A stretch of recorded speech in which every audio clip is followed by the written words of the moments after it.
16वें वित्त आयोग की टीम ने सोमवार को आयोग के अध्यक्ष डॉक्टर अरविंद पनगड़िया की अध्यक्षता में नगर निकायों, त्रिस्तरीय पंचायतों और विभिन्न राजनीतिक दलों के साथ विचार विमर्श किया। देहरादून में आयोजित इस बैठक में आयोग की सदस्य श्रीमती एनी जॉर्ज मैथ्यू, श्री मनोज पांडा, श्री सौम्याकांति घोष, आयोग के सचिव श्री ऋत्विक पांडे, संयुक्त सचिव श्री के मिश्रा और संयुक्त निदेशक सुश्री पी अमरूथा वर्षिनी शामिल हुए। निकाय प्रमुखों ने उत्तराखंड में तीर्थाटन और पर्यटन गतिविधियों को ध्यान में रखते हुए पार्किंग, स्वच्छता और सीवरेज जैसी सुविधाओं के लिए अतिरिक्त वित्तीय सहायता की मांग की। बागेश्वर नगर पालिका अध्यक्ष सुरेश खेतवाल ने पहाड़ी क्षेत्रों में निर्माण लागत अधिक होने वाला हवाला देते हुए बजट में वृद्धि की मांग की है। बैठक में विभिन्न राजनीतिक दलों द्वारा ग्रीन बोनस दिए जाने की मांग उठाई गई और साथ ही विभिन्न जन समस्याओं पर भी चर्चा हुई।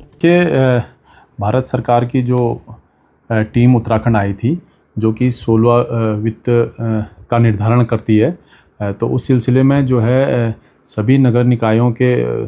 प्रतिनिधि के रूप में वहाँ के मेयरों को और अध्यक्षों को, जो कि उनके द्वारा चयनित थे, उनको वहाँ देहरादून में आमंत्रित किया था। तो उस सिलसिले में सभी निकायों से जो आए हुए महापौर और अध्यक्षों ने अपनी अपनी बात रखी। तो उसमें जो है कुमाऊं से एकमात्र बागेश्वर नगर पालिका थी और कुल उसमें जो थे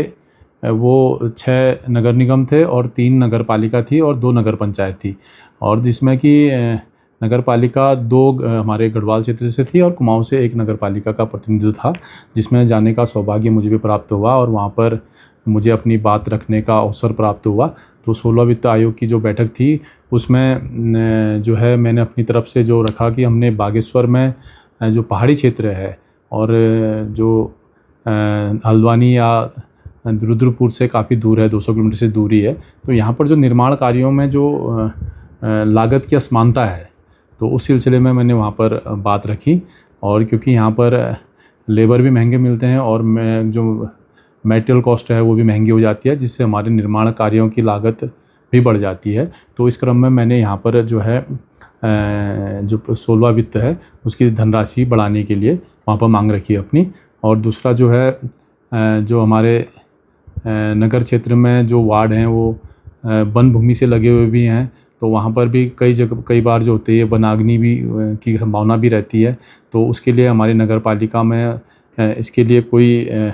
इसका प्रारूप नहीं बना हुआ है, और तो इसके सिलसिले में भी बात रखी है। और दूसरा जो है यहाँ से पलायन हो रहा है, जो उसके लिए भी हमने नगर पालिका के माध्यम से अगर छोटे छोटे रोज़गार यहाँ पर किए जाए तो उसके लिए भी धनराशि की मांग वहाँ पर रखी गई थी। साथ ही जो है क्योंकि बागेश्वर एक धार्मिक नगरी भी है और यहाँ पर टूरिस्ट भी आते हैं, तो टूरिस्टों के उचित व्यवस्था हेतु भी हमने जो है 16 वित्त से जो है धन की मांग की कि यहाँ पर जो है टूरिस्टों की सुविधा के लिए जो है हाईटेक शौचालय बनाए जाएं, या कुछ साहसिक कार्य जो हमारे गोमती नदी और सरयू नदी बहती है यहाँ पर रिवर स्पोर्ट्स के लिए भी, वाटर स्पोर्ट्स के लिए भी, इस प्रकार से यहाँ पर इसके लिए भी मैंने मांग की गई थी। और साथ ही जो है सबसे बड़ी बात थी कि हमारा जो 16 वित्त में जो है एक टाइट फंड होता है, एक अनटाइट फंड होता है। तो जो टाइट फंड होता है उसमें जैसा हम लोगों के लिए दिक्कत आती है, क्योंकि वो उसका निर्धारण जो है उसमें मात्र 50% स्वच्छता में और 50% हमको पेयजल में खर्च करना होता है। तो यहाँ पर समस्या ये आती है कि हम पेयजल वाला पैसा जो है वो खर्च नहीं कर पाते हैं। तो हमने मांग की कि उसको भी जो है अनटाइट फंड ही कर दिया जाए, तो उससे जो है हम लोग और निर्माण कार्य उस धन से हम कर सकें। तो सभी लोगों ने अपनी अपनी मांग रखी। उसमें आए हुए सभी हमारे जितने भी जनप्रतिनिधि थे, तो उन्होंने अपने अपने क्षेत्र की मांग रखी और सबने यही किया कि कैसे जो है